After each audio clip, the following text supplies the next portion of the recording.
The first phase, the ceasefire, is to allow refugees who have fled to Bangladesh to return home.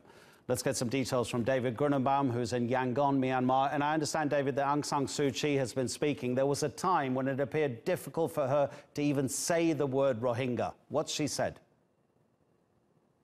Yeah, well, she doesn't come out and say the word Rohingya. That's a really controversial word here to use. In this country, the common term that people will use is the term Bengali to imply that they are illegal interlopers from Bangladesh. She generally uses the terms Muslims from Rakhine. But in her speech, which was at the ASEM meeting this morning, the Asia-Europe meetings, she never directly talked about the crisis in Rakhine State. She used broader terms such as regional conflicts and the need for partnerships and understandings. She's clearly looking to carve more space out for herself on this issue without brushing other countries aside. We do need to keep in mind, though, that these ASEM meetings were scheduled before this current crisis started. They'll also be talking about a lot of other issues, such as sustainable development, climate change, improving connectivity between the two continents, security from terrorism to cybersecurity to concerns about nuclear proliferation.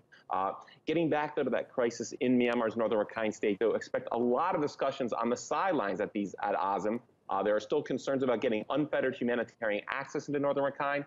And of course, Bangladesh and Myanmar are negotiating on the repatriation of Rohingya refugees. Those talks will likely go on even after the ASEM meetings finish tomorrow. So this ASEM meeting has Asian and European foreign ministers in Myanmar. Is this the first time that European foreign ministers have been in Myanmar since the Rohingya crisis began? Because that could be very significant, the pressure that the EU brings to bear on Myanmar.